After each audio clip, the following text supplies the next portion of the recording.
The golden age of America begins right now.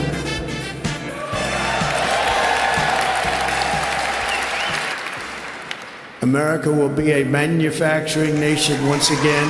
We will tariff and tax foreign countries to enrich our citizens. That a golden age of American manufacturing started 100 days ago. The American dream will soon be back and thriving like never before.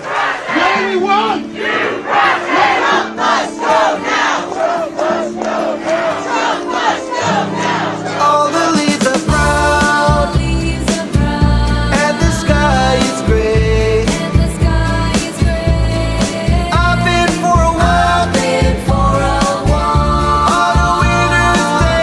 on a winter's day. I'd be safe and warm if I was in LA. California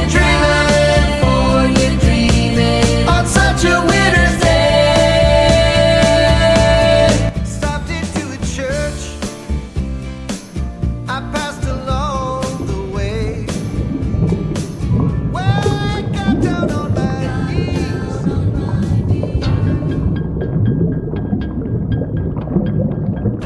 Across factory sites in America, weeds overrun abandoned lots. Rusted steel frames and half-built structures stand frozen in time. Industrial graveyards trapped in the illusion of production starting soon. Of the 10 factories and construction sites Trump visited during his first term, one has shut down completely, another stalled, while the rest struggle to stay afloat, with White House tariff policies during Trump's second term adding to their woes. Yet this is merely the surface of a much deeper malaise.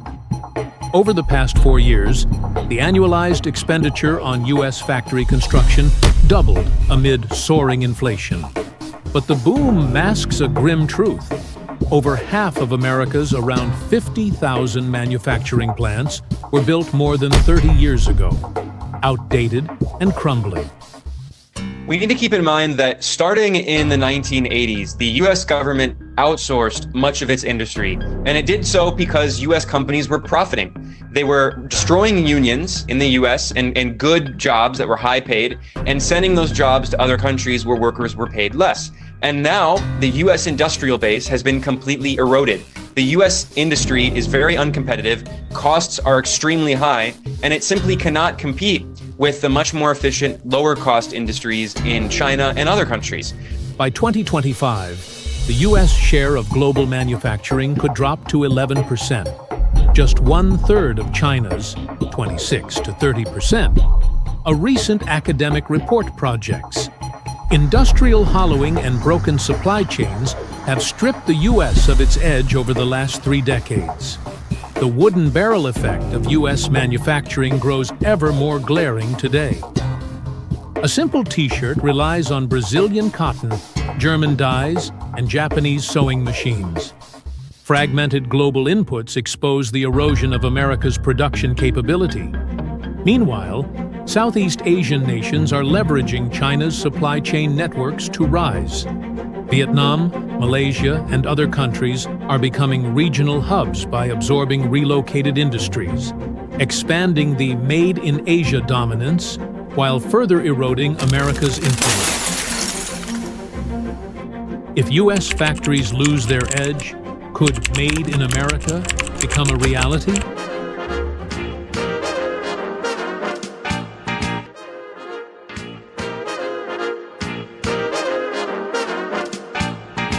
The army of millions and millions of human beings screwing in little screws to make iPhones, that kind of thing is going to come to America. Young Americans just don't want factory jobs. I'm going to go to China, and I'm going to get those jobs from China and bring them back here to America. For what, nigga? So iPhones can be $9,000? None of us want to work that hard. I want to wear Nikes. I don't want to make them shit.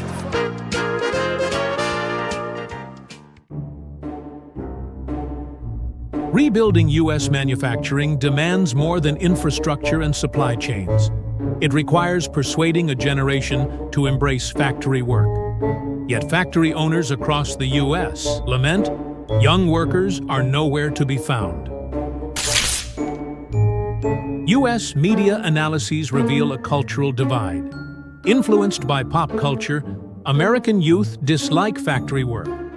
Highly educated youth flock to Silicon Valley, while others prefer service jobs over assembly lines. The U.S. now faces a structural labor crisis in manufacturing. Crisis 1: Workforce imbalance. Manufacturing accounts for just 8.1% of non-farm jobs, as workers flee to service sectors. Despite paying 6 times more than Vietnam, U.S. factories still struggle to attract workers. Crisis 2: Stagnant wages.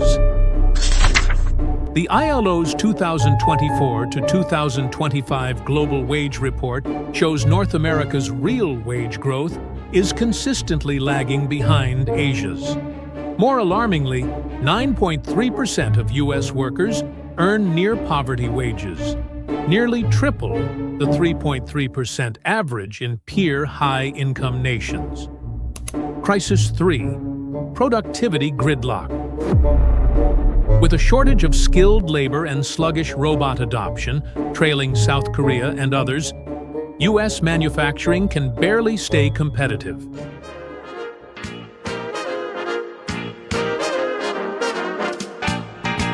Without workers, can Made in America even exist? A recent report by the Reshoring Institute claimed nearly 70% of respondents prefer Made in USA products, with about 83% willing to pay 20% more for them. But reality chucks a big bucket of chilly water over that optimism. In April 2025, a U.S. bathroom fixtures company conducted a showerhead experiment. For identical filtered showerheads listed online, one Made in Asia version is sold at $129 and one Made in USA at $239. Out of around 26,000 visitors and 584 sales, not a single buyer chose the pricier American version. The showerhead test is just the tip of the iceberg.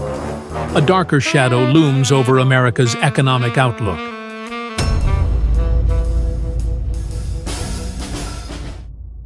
In March 2025, U.S. consumer confidence fell for the 4th straight month as American anxiety over their financial futures declined to a 12-year low amid rising concern over tariffs and inflation. Domestically, industries like agriculture, pharmaceuticals, shipping, apparel, and retail have been hammered by tariff policies. Investors are dumping U.S. stocks, businesses are panicking, and consumers are voicing growing frustration. A survey of over 400 companies by the U.S. Toy Association revealed that more than 80% are delaying or canceling orders due to tariffs.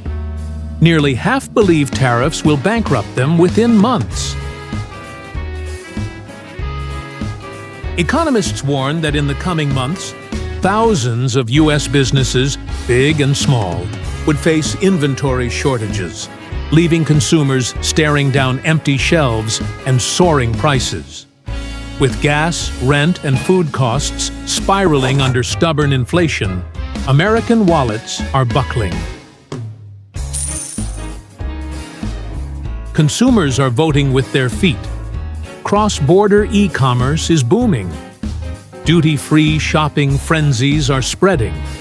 Some are even flying abroad to stock up.